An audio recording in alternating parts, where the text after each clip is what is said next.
Hay preguntas que la historia prefirió enterrar, así como cuerpos que nunca debieron haber regresado. Imagina un mundo donde el verdadero horror no proviene del infierno, sino de los propios cementerios bendecidos, donde la Iglesia, esa que profesa el dominio sobre los muertos y los vivos, temía más a los que reptaban de vuelta a la vida que al propio diablo. ¿Por qué? El diablo es una figura conocida, un símbolo del mal absoluto, pero predecible. Su papel está claro en el teatro cósmico de la salvación. En cambio, el vampiro, ese ser inquieto y hambriento, es un enigma. No viene a corromper almas con promesas. Invade, consume, degrada. No te tienta, él es tú. Podrido, distorsionado, inmortal. Durante siglos, la Iglesia libró guerras espirituales contra herejías, demonios y brujas, pero ninguna criatura provocaba tantos rituales, miedos y exhumaciones como el vampiro. No era solo un mito popular. Registros eclesiásticos describen sacerdotes aterrorizados, monjes quemando cadáveres e incluso papas ordenando investigaciones sobre retornados que perturbaban aldeas enteras. Este vídeo se sumerge en la sombra más oscura del cristianismo medieval y ortodoxo, el miedo sagrado a que la muerte no fuera el final. Atravesaremos la niebla de supersticiones, dogmas y silencios forzados para entender por qué, para muchos teólogos, un vampiro era mucho más peligroso que el propio Lucifer. Al fin y al cabo, el diablo reina en el infierno, pero el vampiro podría estar enterrado en el patio de tu iglesia y tal vez ni siquiera esté muerto. En el corazón de las aldeas medievales, entre las campanadas de las iglesias y los susurros en las criptas, floreció un miedo que ni los exorcismos conseguían silenciar. El vampiro no era, como muchos piensan, hoy un producto de la ficción gótica del siglo XIX.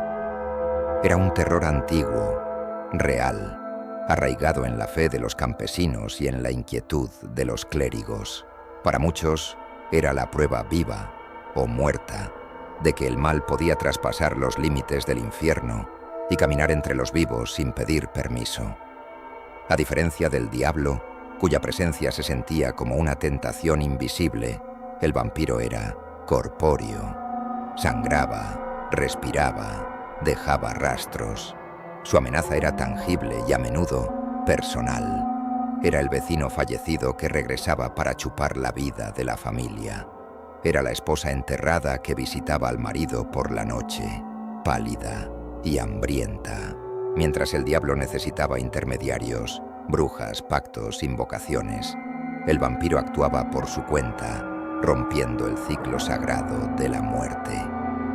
En la teología cristiana, especialmente en el catolicismo y las vertientes ortodoxas de Meminomecin, Europa del Este, la muerte era un punto de paso crucial. El cuerpo se descompone y el alma encuentra su destino eterno. El vampiro era una afrenta brutal a ese orden. Un cuerpo que se niega a pudrirse, que sale de la tumba con carne todavía sonrosada, que llora sangre o grita cuando lo perforan. Eso se consideraba una señal de posesión o de maldición profunda, quizá incluso de herejía no confesada en vida. Algunos monjes creían que los vampiros eran almas castigadas por haber abusado de los sacramentos. Otros decían que eran víctimas de suicidio o excomunión, obligadas a vagar entre los mundos por no haber recibido los ritos correctos. La Iglesia, atónita, documentaba casos en diarios oscuros, muchas veces sin explicación doctrinal clara. El miedo crecía no solo en las aldeas, sino entre los mismos líderes espirituales. Los sacerdotes ortodoxos, principalmente en los Balcanes y en Rumanía, tenían procedimientos específicos para lidiar con los denominados Nosferatu. Se autorizaban entierros con rituales adicionales, estacas, decapitaciones e incluso quemas de cuerpos en casos extremos. Lo curioso es que, Mientras al diablo se le combatía con oración y penitencia, al vampiro se le exigía acero, fuego y valor físico. Eso lo hacía más temido. No bastaba la fe, era necesaria la acción, y rápida.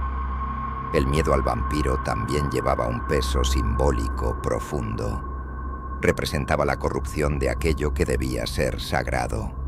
La carne, que algún día sería glorificada en la resurrección prometida por Cristo, era ahora una envoltura pútrida, pero todavía activa. Un zombi consciente, un cadáver con deseo. Era el reflejo macabro de la promesa cristiana de vida eterna. Y ese espejo distorsionado, para la Iglesia, era aterrador. Más que una amenaza espiritual, el vampiro era una afrenta ontológica, un ser que negaba la propia lógica divina.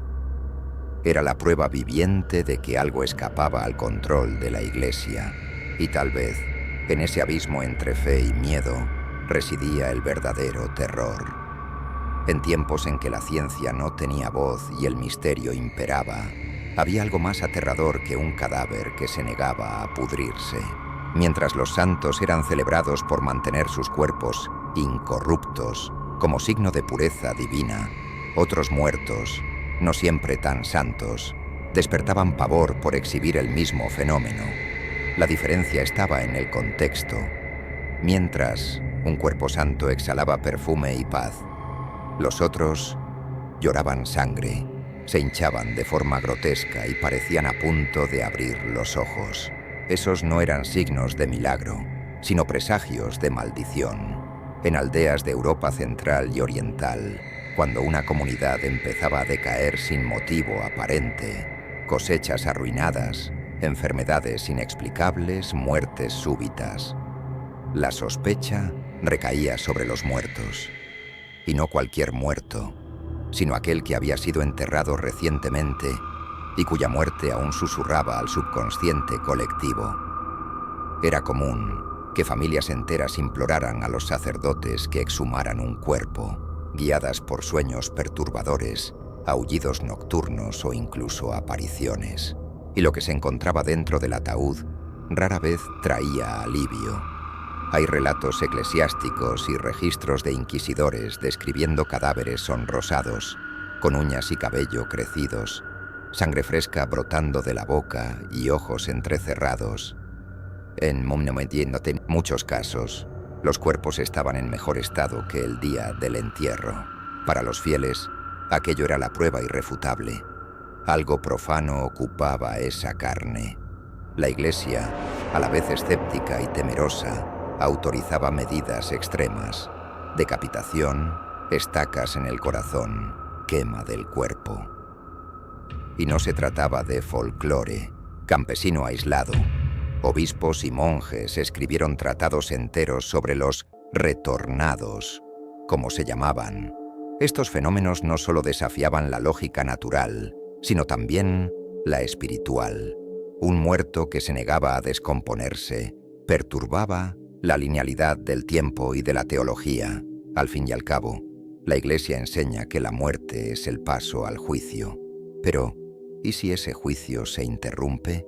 ¿Y si el alma es arrastrada de vuelta, aprisionada en un cuerpo animado por algo que no proviene de Dios?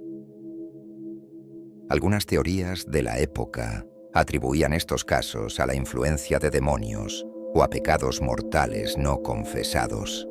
Otras, más esotéricas, hablaban de magia negra o del alma del difunto intentando regresar a la vida a través de la carne. Pero existía una teoría aún más siniestra, susurrada entre algunos abades y estudiosos en secreto. ¿Y si esos cuerpos no estuvieran poseídos, sino conscientes? La idea de un muerto que sabe que está muerto y aún así resiste es perturbadora en todos los niveles.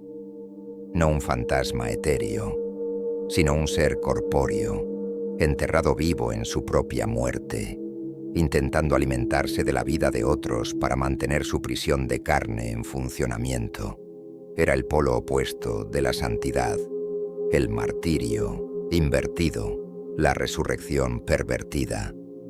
En respuesta a esto, la Iglesia elaboró rituales específicos. Se celebraban misas en el lugar del sepulcro. Objetos sagrados como crucifijos y reliquias se colocaban dentro de los ataúdes. Estacas de madera consagrada se clavaban en el corazón del difunto, no para matarlo, pues ya estaba muerto, sino para fijar su alma. Y en algunos casos, el cuerpo se reducía a cenizas, dispersándose lejos de cualquier tierra consagrada. El miedo que esto generaba era profundo y generalizado. Tocaba algo primigenio, la idea de que la muerte no libera, sino aprisiona. ¿Y si la salvación prometida no llega? ¿Y si tu alma está condenada a un ciclo eterno de sed y sufrimiento? Es por eso que para muchos miembros de la Iglesia, un vampiro era una amenaza mucho más personal y tangible que el diablo. El diablo seduce, el vampiro invade, el diablo propone, el vampiro consume. Y lo más aterrador, el vampiro podía haber sido uno de los tuyos, un monje, un sacerdote, un familiar, un cuerpo aún vestido con vestiduras litúrgicas, pero con la boca llena de sangre.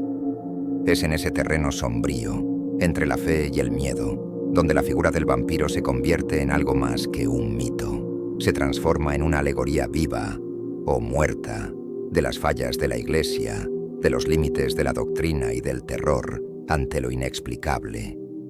El terror más profundo de la fe no surge del exterior, nace dentro de lo sagrado, se infiltra en lo que es puro, se disfraza de piedad. Y es precisamente por eso que los vampiros eran tan temidos por la Iglesia, porque no venían del abismo, sino de la propia tierra consagrada. No eran monstruos desconocidos, sino rostros familiares, muertos recientes, figuras queridas. O, lo que resultaba aún más perturbador, hombres de fe que volvían con sed de sangre. El diablo era un adversario declarado, un enemigo obvio de la luz. Su amenaza era clara y respondida con doctrina, penitencia y oración. Pero el vampiro era el regreso de lo conocido en forma de corrupción. Era el cadáver de un sacerdote que regresaba por la noche, aún con la sotana, pero ahora con ojos oscuros y aliento pútrido. Era el monje venerado que tras la muerte se levantaba y provocaba pánico entre los fieles. Era el justo que, en el fondo, tal vez nunca lo había sido. Esa idea alimentaba un miedo colectivo que superaba el miedo a la muerte, el miedo a haber sido engañados, a que alguien aparentemente santo estuviera, en realidad, condenado, y que su condena no lo llevara al infierno, sino que lo devolviera a la tierra, una herejía que caminaba, una blasfemia con dientes. Es en ese punto donde el vampiro se convierte en una figura política y no solo espiritual. Su existencia era, para la Iglesia, un riesgo directo a su autoridad. Al fin y al cabo, si alguien regresaba de la muerte sin la bendición divina, eso desestabilizaba el monopolio de la salvación. Si los muertos no permanecían en su lugar, ¿qué más podría escapar del control? Y lo más inquietante, los vampiros frecuentemente se asociaban con quienes ocupaban posiciones elevadas. Hay registros en Serbia y Hungría de obispos acusados póstumamente de no descansar, habiendo sus tumbas sido abiertas para inspección. En ciertos casos, se hallaba el cuerpo bien preservado, y eso se interpretaba no como un milagro, sino como una maldición. Quizá ese hombre se hubiera alimentado de las almas de los fieles en vida. Quizá su fe fuera solo una fachada. Quizá fuera un siervo del mal, escondido tras la cruz. Ese miedo fue tan real que generó una política de exhumación y vigilancia entre los propios religiosos. Tumbas de figuras respetadas eran selladas con símbolos secretos, cruces invertidas, no satánicas, sino protectoras, e incluso marcas esculpidas en el ataúd, como fórmulas cabalísticas de sellado. Era una batalla silenciosa dentro de la misma jerarquía. El vampiro, por tanto, representaba la amenaza interna. No era un hereje que desafiaba a la Iglesia desde fuera, sino un cuerpo que minaba su credibilidad desde dentro. Un recordatorio fúnebre de que la santidad podía ser una máscara y que tras ella algo hambriento y antiguo aún respiraba. Hay un caso búlgaro documentado en el siglo XIII, en el que un monje fue encontrado 3 noches después de su entierro caminando por el monasterio. No hablaba, solo miraba. Los hermanos de la orden, aterrados, no se atrevieron a enfrentarlo hasta que, en una madrugada, se le vio bebiendo la sangre de un carnero sacrificado. A partir de ese momento, los monjes lo capturaron, lo enterraron de nuevo con una estaca de espino en el pecho y rodearon la tumba con sal y hostias consagradas. Durante años, nadie volvió a usar esa ala del monasterio. Estas historias se repiten en variaciones por toda Europa Oriental y en algunas regiones del Mediterráneo. Y el patrón es claro: el vampiro, más que un cadáver ambulante, era la manifestación del miedo de que la fe fuera insuficiente, de que el mal pudiera habitar el mismo templo, vestir la misma sotana, recitar las mismas oraciones. Era una crisis teológica silenciosa, pues reconocer esa amenaza implicaba admitir que el sistema sagrado tenía fisuras. Y por eso mismo la Iglesia actuaba de forma clandestina, discreta, sofocando casos, silenciando testigos, quemando registros, pero el pueblo no olvidaba. La memoria oral mantenía viva la verdad incómoda. El mal podía nacer dentro del altar. Esta tensión entre apariencia y esencia, entre lo santo y lo profano, transformaba al vampiro en una metáfora viva o muerta del miedo eclesiástico de sí misma. El más peligroso no era el diablo, porque él no se disfrazaba.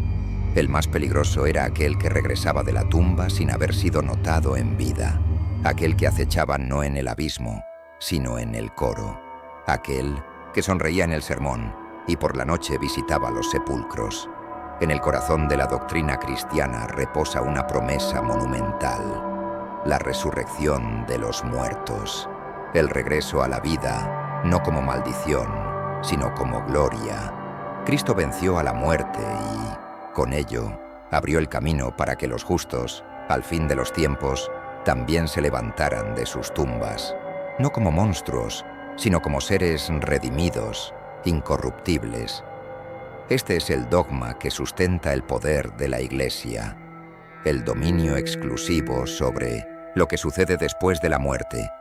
Por eso, cualquier cosa que se asemejara a una resurrección fuera de ese control era vista como una afrenta intolerable.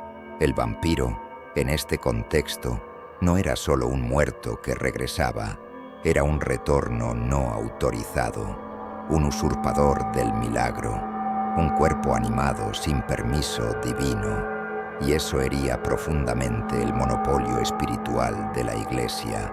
No es de extrañar que los registros medievales, en especial los menos divulgados, no trataran a los vampiros como simples maldiciones, sino como aberraciones teológicas. El retorno de la carne sin la bendición de Dios representaba para los eclesiásticos una especie de contrasacramento, un antimisal. Si Cristo ofrecía la sangre de la salvación, el vampiro se llevaba la sangre de la condenación. Si la hostia era el cuerpo simbólico de Dios, el vampiro era el cuerpo profanado del hombre. Ese oscuro paralelismo atormentaba a los teólogos. Era como si el vampiro se burlara de los sacramentos. En lugar de alimentarse del cuerpo de Cristo, se alimentaba del cuerpo de los vivos. En lugar de esperar al juicio final, rasgaba la eternidad con sus propios dientes. Y lo más terrible, todo esto ocurría sin mediación eclesiástica, sin sacerdotes, sin bendiciones, sin absolución. La Iglesia, acostumbrada a ser la guardiana entre este mundo y el siguiente, se encontraba ante un fenómeno que negaba su intermediación. Un muerto que regresaba por otros medios. Una resurrección invertida, corrompida, violenta. Eso era más que herejía.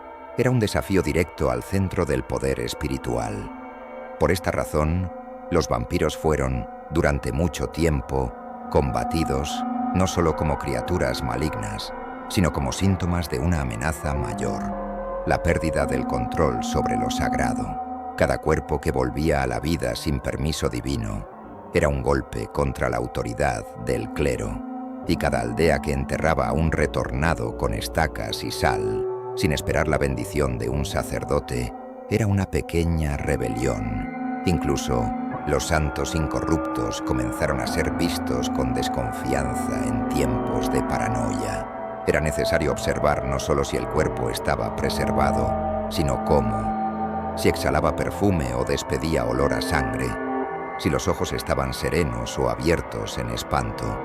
Un error en la interpretación podía transformar un supuesto milagro en un culto a lo profano, y la línea era más delgada de lo que la mayoría querría admitir.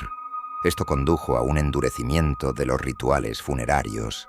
Se crearon nuevas reglas, especialmente en Europa del Este, para garantizar que los muertos permanecieran muertos. Enterros con piedras sobre el pecho, cruces de hierro bajo la lengua, hostias machacadas en los ojos, todo para impedir que algo escapara. La obsesión por el control de la muerte se intensificó, y paradójicamente eso solo alimentó el mito. Cuanto más intentaba la Iglesia reprimir el miedo a los vampiros, más los legitimaba. Cuanto más prohibía al pueblo hablar, de ellos más susurraban. Porque en el fondo, el vampiro simbolizaba un pavor que ni las catedrales eran capaces de silenciar. El de que lo divino no fuera absoluto. El de que existieran fuerzas que escapaban al dogma. El de que la muerte no respondiera únicamente a la fe. Por eso, los vampiros representaban algo más que el miedo a la muerte. Encarnaban el temor a perder el dominio sobre lo que vendrá después. Y para una institución cuyo poder descansa en promesas eternas, eso era intolerable. Al final del día, la pregunta permanece: ¿por qué la Iglesia temía más a los vampiros que al propio diablo?